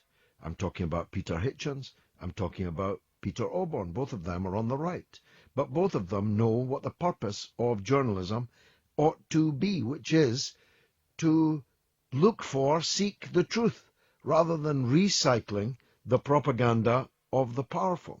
And so you'll get a taste of that when Peter Oborn does come on. He's written a book, very, very good one actually, called Not the Chilcot Report, which came out in advance of the Chilcot Report, and it's worth having it by your side to compare against the actual Chilcot Report. And if you do, you'll get an idea of what ought to be in it, and you'll be able to check whether it is or not. Let's talk to George in Colchester. George, welcome. Thanks, George. Good evening. Good evening. Just listening to your show, I'm struck with the similarities that we have here between the Labour Party and what the situation was in Ireland in the 1980s. Because in the Labour Party in Ireland in the 1980s, most of the leaders were a bunch of self-serving, it was a clique of self-serving individuals. But there was one man who stood out against all of that. There's a man you probably know, actually. His name is Michael D. Higgins. Indeed, I know him well. And incidentally, he's a very good friend of Jeremy Corbyn's, I might add. He is. And now he's the President of Ireland. He is indeed the President of Ireland. And I wanted to say that the sort of things he campaigned for in the 1980s were things like rights for travellers, still not popular in Ireland today, feminism, still not popular in Ireland today, Nicaragua, Palestine, human rights in Central America. And he is now the President of Ireland. and incredibly popular at that. Yes. So I don't see any reason why, given time, Jeremy Corbyn cannot also become an incredibly popular leader in this country. I think that these are all very powerful points, George. I repeat myself to this extent. There have been electoral tests in the very short period of time that Corbyn has been the leader of the Labour Party, and he's passed every single one of those tests with flying colours. So there's no reason to think that he is in any way a political liability. They would have a case if that were not so. If he had lost the Oldham by-election, which, by the way, his enemies in the Parliamentary Labour Party believed that he would, and were ready to mount a coup back then, even though he'd only been in 3 months at that time. If Labour hadn't won the mayor's position in Bristol, in London, if Labour had done badly in the local elections in 2016, May 2016, rather than well, then there would have been a point. But I was privileged to be at the side of the late and great Tony Benn for decades. And I met him a couple of times. He was a great man. A very, very great man. Now, at the time of his challenge for the deputy leadership of the Labour Party, if you believed the media, he was the most hated man in Britain. But I knew that that was not true, because I was travelling the length and breadth of Britain with him, oftentimes in the same motor car or on the same train, and having a cup of tea with him in the same cafe. And I could see with my own eyes that that was not true. So they haven't given Corbyn a chance. They've been knifing him in the back since the day and hour that he became the leader. And that's why we're in the situation today, that the Labour Party has risen up in the country against those MPs, and we're not talking a few. This is not a gang of 4. This is a gang of 172. I mean, that's a pretty big gang to be surrounded by in Parliament. And that's what Jeremy's had to put up with all of this time. George? Yes. Well, I mean, all I would say, George, is if the Labour Party campaigns on a platform of more outsourcing of local government, more schools converting to academies, more action for work or whatever that bullying organisation is that forces you to take jobs you're not for, they will be massacred. They will be absolutely massacred. I don't believe that. That's my point anyway. I don't believe that. But thanks, George, for calling. Okay. I appreciate it. Pleasure to disagree with you. Frank says, fantastic to hear your voice again. The best show on the airways. I felt uneasy, he says, about the ceremony, which felt militaristic with all the guns and uniforms, and nationalistic with all the God Save the Queen and royalty, whose descendants sent these very men to their deaths. Keep up the good work. Thanks, Frank, for that. Richard says, the families of the dead of all nationalities deserve to know why their sons and daughters died and who was responsible. That's exactly my point. Thanks for that, Richard. Again, Balder the Brave. I take it back then regarding Mr. Gove. He seems to have a heart. But is he our next unelected Prime Minister? Well, I doubt that. I doubt it. He's got a number of problems right from the start, doesn't he? First of all, he told everybody, most unwisely, that he wasn't actually up to the job of Prime Minister. He told everybody he didn't want to be Prime Minister. Told everybody he didn't have the skills to be the Prime Minister. Told everybody he couldn't count, although Alec Douglas-Hume couldn't count either. He used to use matches to lay out on the table and do his economic sums. He told everybody now that he has no charisma. He told everybody now that he has no glamour. Well, actually, I don't believe that all of those things are true, in fact, but he did say them, and they are captured on tape. And he has lost the support of everybody that wanted Boris Johnson, and that was not a few people. That was not a small number of people. He's never going to get their votes. And he's competing with now two other Eurosceptic candidates, Andrea Leadsom and Liam Fox. So that's a crowded piece of territory, given that the majority of Tory MPs were for the EU, for remaining in the EU. So it looks to me that Theresa May, the Dalek, the competent, worthy but dull candidate, despite the tartan outfit yesterday, it looks like she's going to be the leader and therefore the next Prime Minister. Now, as someone who wants the Tories to lose the next election, I'm quite happy about that, because I think Jeremy Corbyn against Theresa May is a contest that Jeremy Corbyn can win. That's my view. Mother Courage says the PLP have grossly underestimated public opinion on this. I stand with Corbyn, he says. And Ford says, it's nice hearing someone on the side of Jeremy Corbyn. On the other stations, they are against him. Well, there's no doubt about that. A lot of you, because you're young, never knew anyone who was sent into the charnel house of the First World War. I knew many. My first wife's grandfather was blinded all of the rest of his life and walked with a stick because of the injuries he had sustained in Ypres. But the Somme was a battle really without parallel before or since. It lasted just 146 days, and 1 million people fell in that battle. And on this day, 100 years ago, 60,000 British soldiers fell. Just get your head round that scale of casualties. 1 million in one battle. 60,000 in one day, which had to be endured day after day for 146 days. And when you hear the word battle, don't think it's like some kind of Hollywood movie. These were men in trenches, in the rain, in the mud, in the blood, in the gore, ordered over and over and over and over again, over the top, into the monstrous anger of the guns, who died shot to pieces, torn to pieces by bullets and shell, who lay dying on barbed wire with no one able to help them.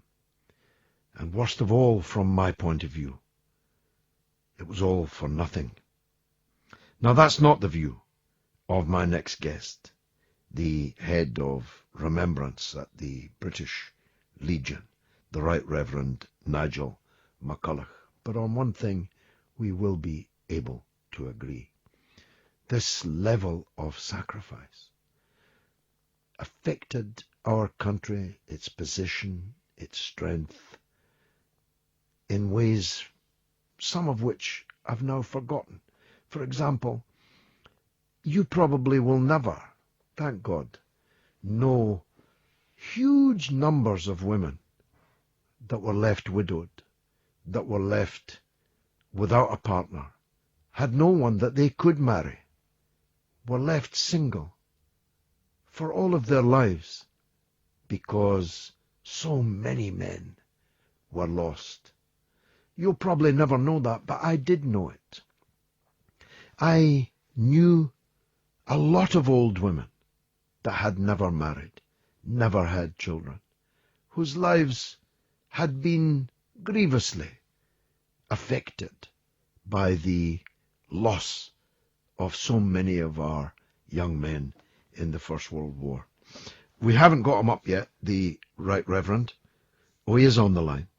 The Right Reverend Nigel MacCulloch, Head of Remembrance at the British Legion. Welcome to the show on this momentous day. if ever there was a day for remembrance, Reverend, it's this day, isn't it? It certainly is, and a lot of what you've been saying I do agree with. If there's an example of the futility of war and the sheer hell of it, then it is most certainly the Battle of the Somme. And what you were saying also took me back to my childhood, and I can remember single ladies who were growing old and had on their mantelpiece the picture of somebody in uniform, and this had been their sweetheart who never returned. And as you say, in so many communities, there were no men left. It had absolutely devastated many of the villages and towns of our country. And my prayer is that we never, ever have to go through that terror again. And it affected all classes, working class people, people from the countryside, middle class people, the officers whose life expectancy at some points in the war could be measured in hours. They would be promoted and then they would be killed. That's right. I mean, their job as the officers was to lead the men over the top. All the men were firmly under orders, so they followed. And of course, they had never realized before they went over the top, until after the first day, exactly 100 years ago, that the German artillery, which they'd been told had been pretty well devastated, hadn't been at all. And so the shell fire was absolutely horrendous. The barbed wire that they had been told was cut hadn't been. So these men, who were also ordered to walk when they went over the top because of the heavy gear they were carrying, simply walked into death. And the big tragedy was, this is particularly true in the Northwest, but in other parts of the country too, there'd been a huge recruiting campaign in 2014 and 15. And the idea, which seemed such a good one, was to get friends to join up. These battalions became known as the PALS battalions. So your mates who'd been with you at school, you all joined up together. The sports club you'd belonged to, they all joined up. People in the same workplace, they joined up. And as you rightly say, there was absolutely no class distinction. Everybody went. And of course, those who'd grown up together either were killed together or were wounded for the rest of their lives together. So there has never been such a bloody conflict in the whole of our military history. In the whole of human history, if you think of the scale of it, the wonder is that the battle was persisted in.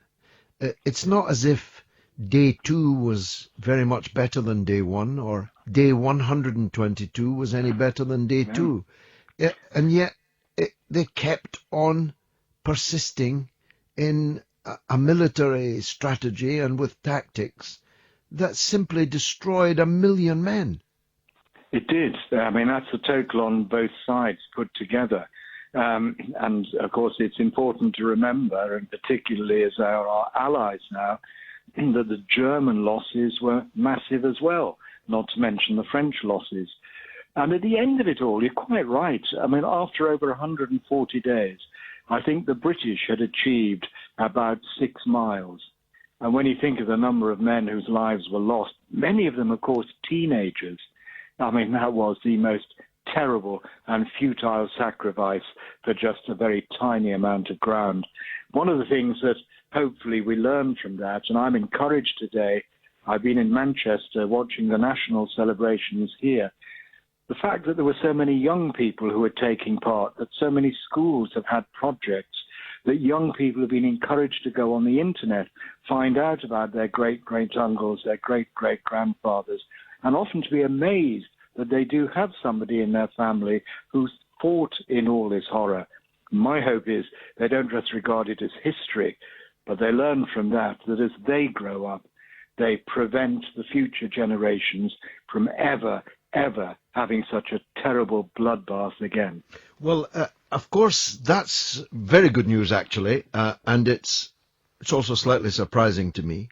For someone my age, and maybe, I don't know what age you are, but maybe yours, we knew lots of people that had been in the First World War. Now there's hardly anyone left from the Second World War. That is right. One of the things that I was rather pleased about today, and the British Legion had encouraged this, was that in the parade we invited descendants of people who'd fought at the Somme to join up. And actually there were quite a lot of mixes of ages of people who did that, sons and grandsons, great-nephews, because I think there are families around who, you're quite right, the veterans have long since gone, and so will the World War II one soon. But I think people are beginning to realize in a way that recent generations haven't realized. The younger generation is beginning to realize that their families were involved in this, and that it's not the kind of life or death that they ever want themselves or their children to get into. I don't know if you read Alan Clark's book, Reverend, Donkeys. It's a very slim volume, but it affected me greatly, and because I knew well the author and was able to talk to him about it. But I never see it around in the shops. Have you seen it, the book? No, I haven't actually, and I'm glad you mentioned it, because I'll make sure I try and get hold of a copy. I recommend it to you. Alan Clark was a brilliant military historian and a simply wonderful writer. He was a bit of a rascal, of course, in many other respects, but may God have mercy upon him. Reverend, thank you very much for joining us. That's the Right Reverend Nigel McCulloch, the head of Remembrance at the British Legion, and we agreed on more in that conversation than I expected to. Colin says, George, I had tears in my eyes watching some of the Somme Memorial earlier. However, we remember, but do we ever learn? Well, of course, Marlene Dietrich asked that very famously, where have all the flowers gone? When will we ever learn? Anna Edgler, PhD, says, I believe it's politicians who make wars and then step back and leave it to others to deal with the horror. Absolutely correct. Dr. Ann, thanks very much for that. George, what is your reckoning on this story about membership rising in the Labour Party? Only to oust JC, isn't it the other way? Of course it's the other way. 60,000 people joined the Labour Party last week in less than a week. I promise you, there are not 60,000 people joining the Labour Party to vote against Jeremy Corbyn. That's why there's no leadership contest, because they know that any candidate would be overwhelmingly defeated. It is one of the, for me, melancholy features of our age that just about the only writers who actually take the job of being a journalist seriously, rather than a recycler of the propaganda of our rulers, are on the right. I mentioned Peter Hitchens and I mentioned Peter Oborne. Over recent years, I have fallen in love with Peter Oborne, not because I agree with him politically. In fact, I strongly disagree with him politically, but I respect his honesty and the brilliance of the work that he does on no subject more than the Iraq War, into which he has delved and investigated more powerfully than any other person in the Fourth Estate, as it used to be called, but probably doesn't deserve to be called now. And I'm glad to say, in advance of the Chilcot report, I've got him on the line. Peter Oborne, thanks for joining us. Pleasure, George. Pleasure. Peter, what are you expecting on Wednesday? Does anyone know? And are we likely to have a rerun of Hutton and a gallon or a million gallons of whitewash?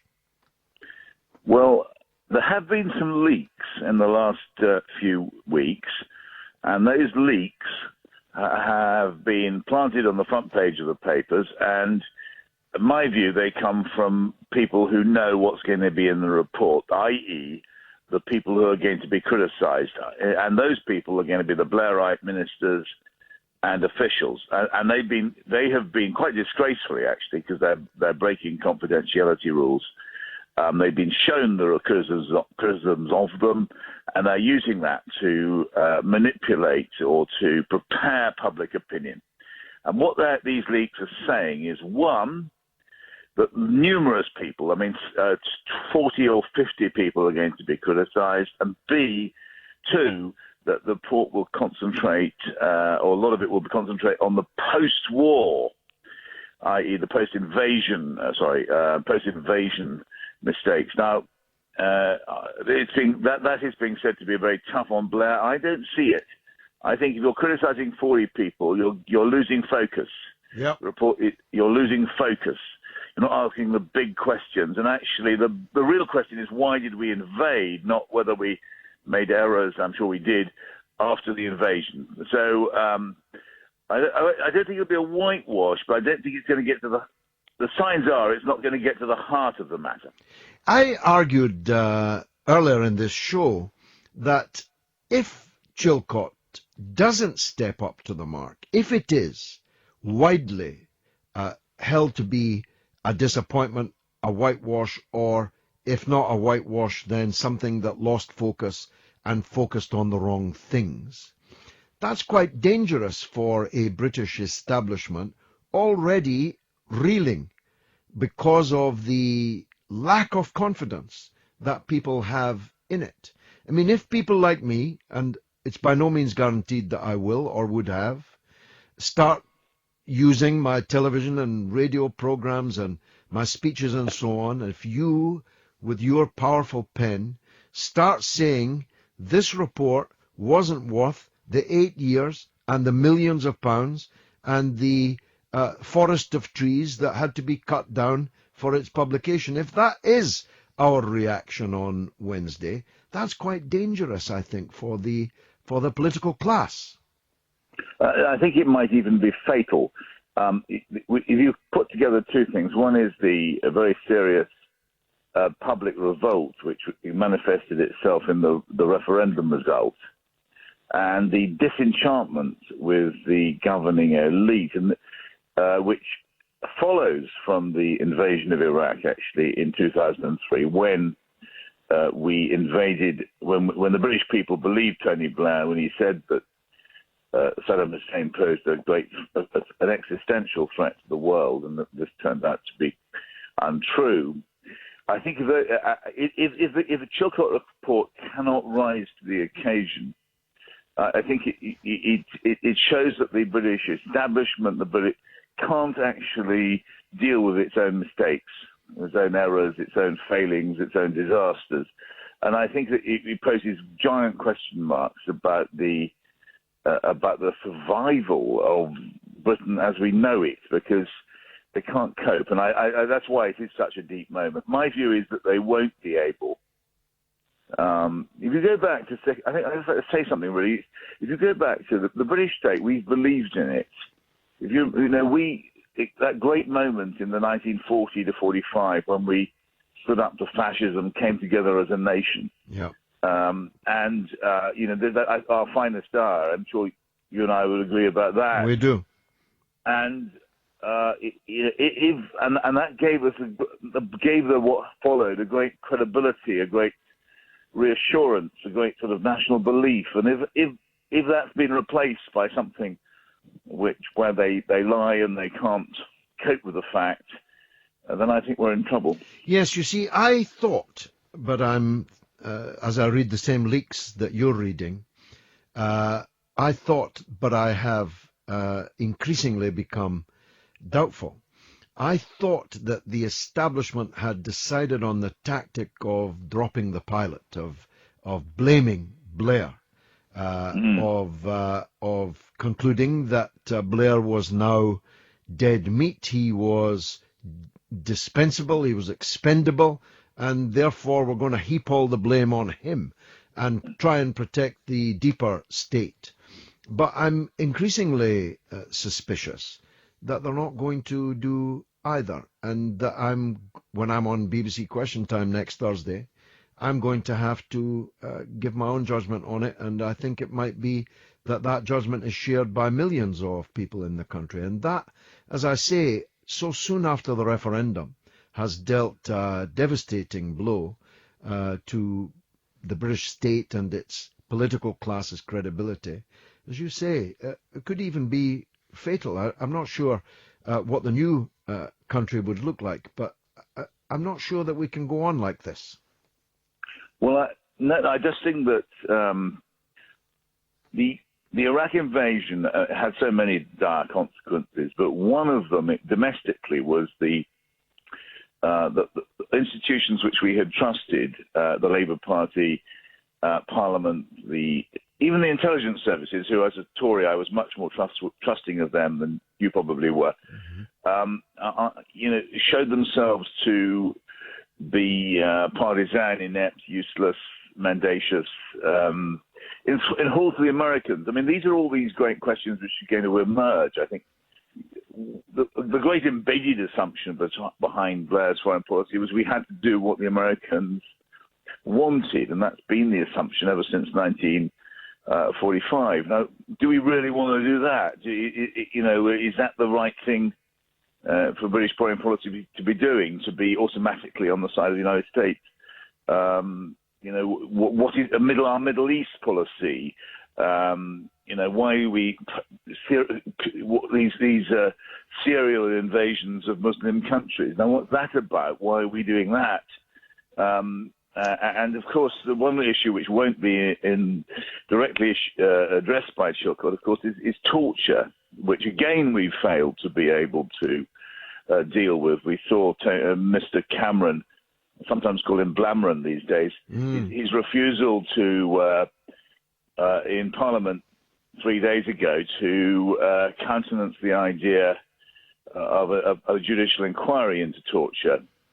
So, I mean, these are big issues because something went wrong. I think what we can say is that something went wrong with the British state at the turn of the century.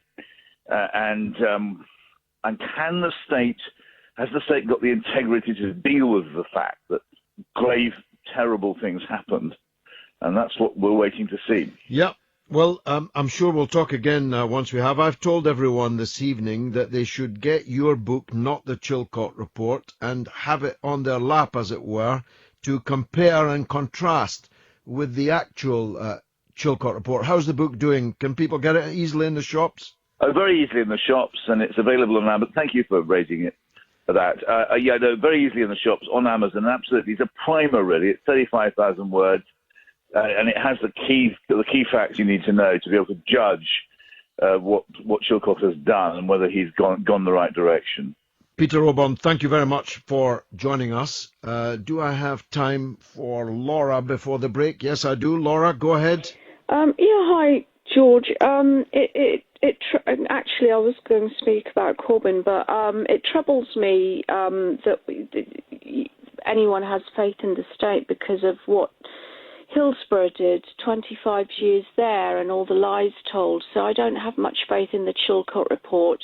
And it also troubles me that in the mainstream media they haven't mentioned that the CIA was behind the origin of the EU, and John Kerry came to London this week to speak to go to Downing Street and to basically tell people, I suspect, that they can't leave the EU. This should be out there in the mainstream. People should be it should be out there in the media a lot more, and it isn't. Well, of course, if Jeremy Corbyn wasn't having to defend his very existence as Labour leader right now, he might well have been doing that. Well, could you answer me one thing? If I voted for him. If he has leaderly qualities that can stand up to America and other places, why didn't he just say to his party, I will not, after decades of going against the EU, I will not now tell everyone to vote for the EU. We will all put out our own stall and defend our own viewpoint and let our members vote as they judge is the right way to vote. We will not dictate to them. Why didn't he do that instead of what he did? Well, that's exactly what he should have done and what he could have done. And in fact, he didn't do it, though. No, he so didn't. Does that show that he's not leaderly? Well, it showed that he was a captive of the very MPs who then turned on him. So that was... makes me worry about his qualities. Well, look, he's the elected leader of the Labour Party. He has the support. He's the most popular socialist in the land. He is the most popular opponent of the kind of things that you're against and that I'm against in the land. So politics is the art of the possible, and you can't wish for. You see, I have many of the qualities that you're looking for, but I could never have been elected as the leader of the Labour Party. Jeremy has qualities that I don't have, and that's what he got. Yeah, but he's not as feisty as you. No, that's right. But if and he needs some of that. If he'd been as feisty as me, he wouldn't have got the gig. So you've got to have balance. Now, I think he needs strengthening, and that's why I'm saying, if you're listening, Jeremy, you really need to rescind my expulsion, because you need somebody like me, and at this moment, you don't quite have it. I agree with you, George. Thanks, Laura. I appreciate that call. Thank you very much indeed. Anthea is in Hertfordshire. Let's hear from her. I'm not. This is a vile calumny. I am in the People's Republic of Essex. In Essex, George. I've been misled, but the Republic of Essex is very dear to my heart. So go ahead. Well, now, George, you have no women for 2.5 hours, and then just like buses, two turn up at once. So we couldn't leave you alone, George. No. Now, I wanted to ask you a question and pick your not inconsiderable brains. This week, every other word or every other sentence has been about crisis, which, of course, is a nonsense because it's not a crisis at all. Well, they want to talk us into a crisis, don't they? Exactly. But it did set me thinking, and I wondered if you could help me out with this. I was wondering if we actually had to face, as a nation, a real and genuine crisis, for example, a world war such as we've been talking about, or the economic crisis in Venezuela, or the Zika virus, or some such real, genuine problem, who would actually be able to lead us? Because this week we have 3 leadership elections, because the Green Party will be electing somebody, and we've got people talking about leadership. But I'm wondering, where is our Churchill, where is our Abraham Lincoln to lead us if we really were in a terrible tight spot? And I thought you might have something to suggest to us. I wish I did, but you've put your finger on a very, very important question, and that is the lack of leadership that our country has. First of all, let me deal with the issue of crisis. We don't have a crisis. They told us if we Brexited, that the economy would collapse. In fact, the FTSE 100 has literally never been higher. And the stocks and shares today, including pension funds and so on, are all up, up, up. The pound, they said, would collapse. It didn't. And now it's stable and rising. There is no economic crisis beyond the one that we would have had, whether we'd stayed or gone from the European Union. So then they tried to say that the vote to leave the European Union, some idiots on the left were talking about a national pogrom. I'm not making that up, that there was going to be a national pogrom against people of colour, against migrants or people who were supposed to be migrants, and no such thing has occurred because the British people for many hundreds of years have not done pogroms. And whilst racism exists, Islamophobia exists, it would have existed whether we voted out or in. Absolutely. And B, it is confined to a dangerous, vile and venal but tiny minority of British people. We're just not like that. At least we haven't been since the pogroms against the Jews in York and elsewhere hundreds of years ago. We haven't been that kind of people, and I don't believe that we are now. But you are absolutely correct. You see, it's important for younger listeners to know, or people who don't know their history to know, that the very existence of us, of our country, of our culture, of our society, was in doubt in 1940. Yes. We stood alone. Europe had been conquered. The Americans were watching the war on newsreel. A 5th column in our own country of appeasers, which went right up to the palace itself, wanted to surrender to Hitler. And the Soviet Union had not yet entered the war. We were entirely alone, with our Commonwealth doing what they could from afar, and the brave Polish and French forces that had made it here upon the collapse of Poland and France, and in the Battle of Britain with pilots, Canadians and other Commonwealth citizens were brave and vital. But we were, as a state, entirely alone. And Hitler was at the Channel ports and preparing to invade us. Nothing could be more perilous than our situation at that point. And what emerged was a leadership of Churchill, who had the wisdom to bring the Labour leaders, Attlee and Bevan, in and to work closely with them and afford them the proper respect so that we could have a national unity that we never had before and arguably have never had since. Now, Churchill was a very bad man, but all of his sins, all of them, were expiated in that moment. Because if Churchill had not stood up to Hitler, if he had not refused to surrender, if he had not had the words and the voice and the presence, the charisma, Mr. Gove, if he had not had the knowledge of history, and if he had not had the courage to say no, he told his cabinet, we will never surrender until the last of us lies on this cabinet room floor, choking in our own blood. We will never surrender. And he meant it. Now, do we have such a leadership now? Could we even imagine such a leadership now? I think not. Something has happened. As Peter Oborn just put it, Anthea, something's gone wrong. We've lost our mojo. We got a bojo, but we lost our mojo. We lost our essence. We lost our national spirit and essence. Where did it go? And how can we get it back, Anthea? Well, one of the things that struck me, it possibly was Friday of last week when I heard lots of young-ish people phoning up saying, I'm so afraid. And I found it really annoying.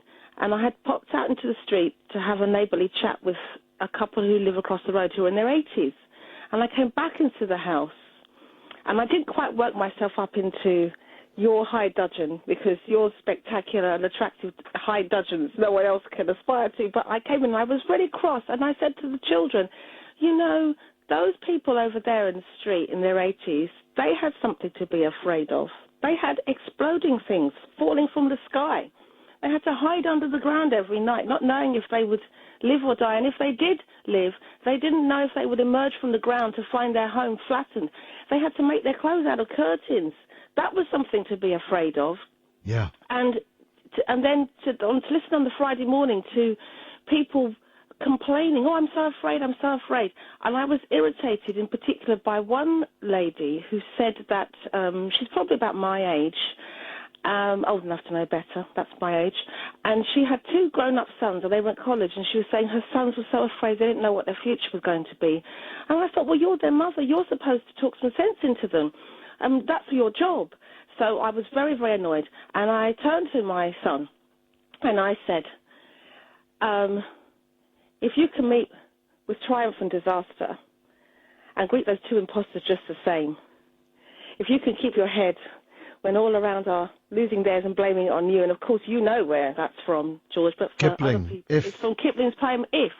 And I said, really, you know, you could do no better than to write that poem out, memorize it. I'm not saying that Kipling's right about every jot and tittle, but that particular poem encapsulates a spirit that perhaps needs to be regained, and it's our job to make sure that if we have influence, if we have people whom we're mentoring in our homes or in our communities, to encourage them, because it does concern me, George, that if we had to face some trial of that sort, would we have the spirit that our grandparents had? I've got people on both sides of my family who made a contribution. I have people from the Caribbean who fought, and people and my husband's family who had to live through it as civilians and also fought too.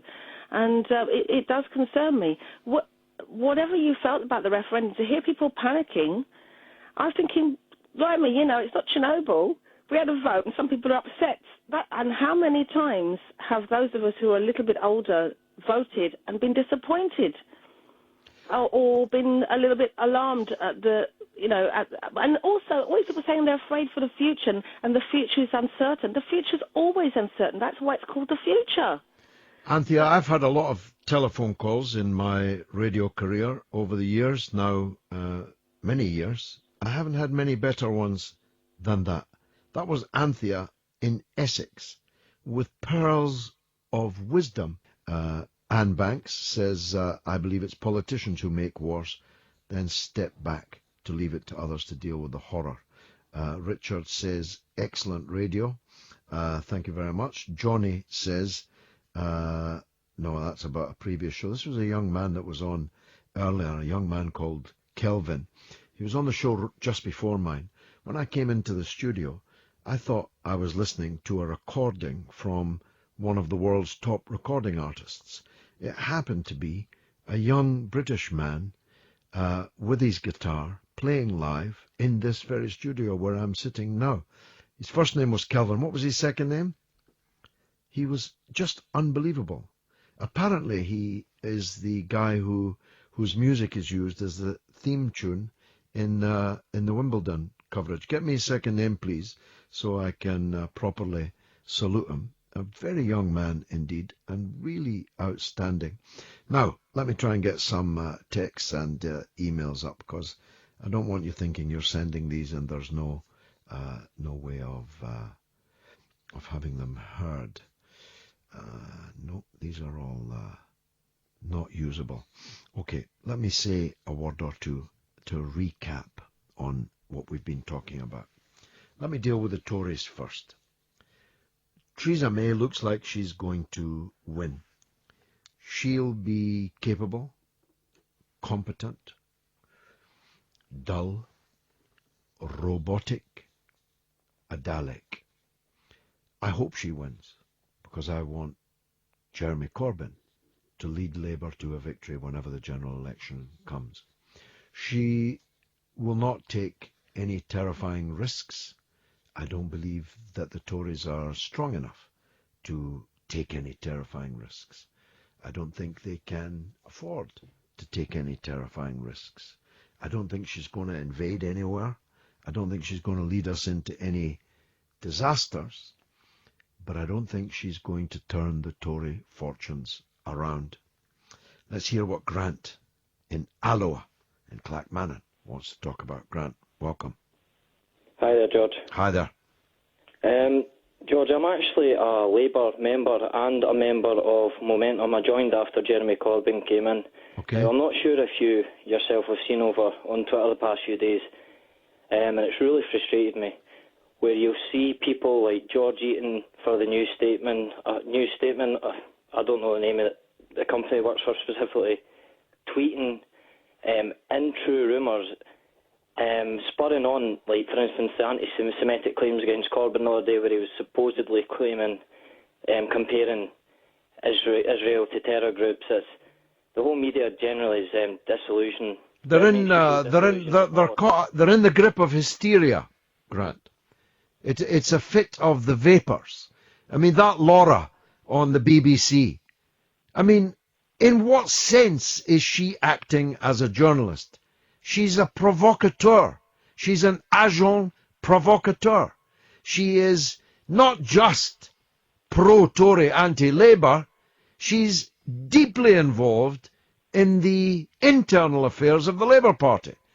She is deeply involved in trying to overthrow the elected leader of the Labour Party.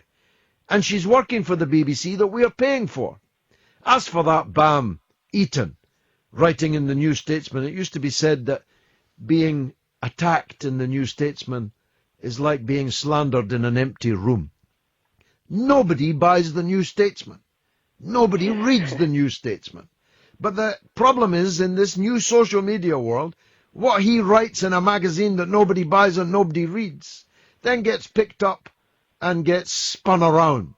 And he's told lie after lie after lie in his New Statesman empty room.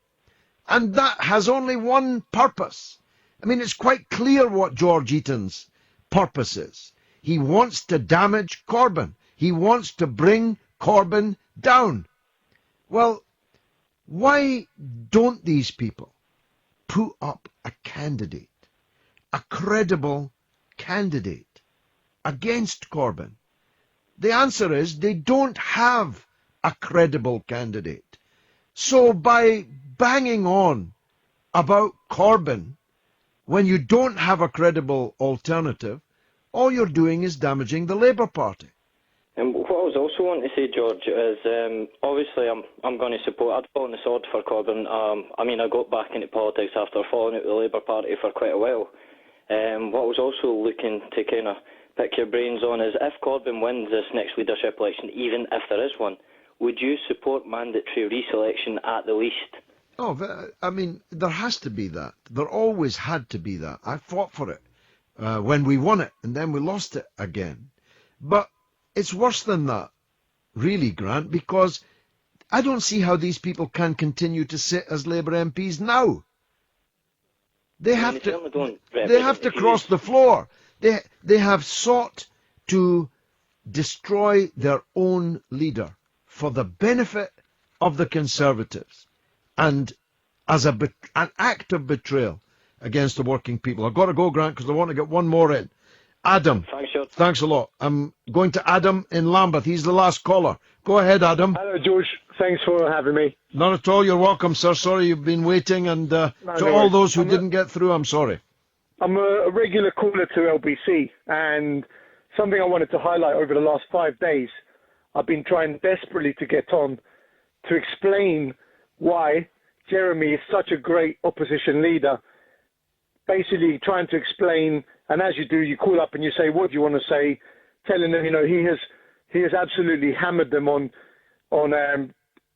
academies, he's hammered them on the budget, all these things that Jeremy Corbyn has done.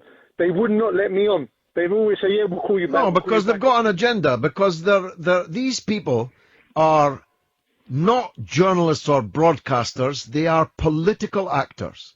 They are acting in the political scene here, and they've got an agenda, they have a set of allegiances, they have a set of preconceptions, a prevailing orthodoxy, and anyone who rocks the boat gets the boot.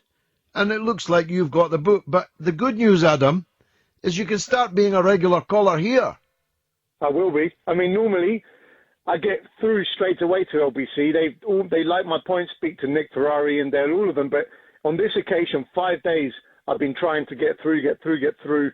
And whenever I get my chance, as soon as I say that Corbyn, all the values of him being a great opposition leader and giving them U-turn after U-turn after U-turn, that's it. You won't get through. It's very sad.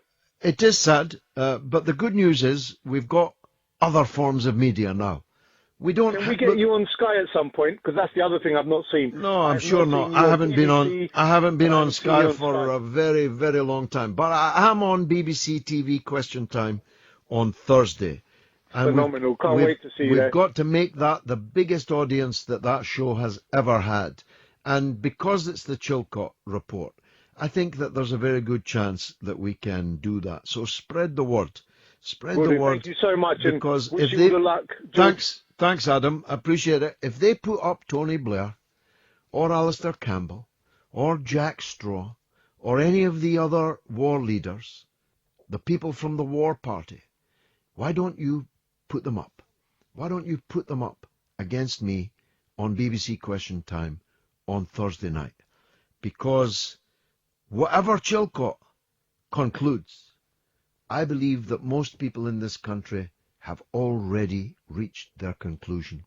And Peter Auburn, a man of the right, agrees with me on this.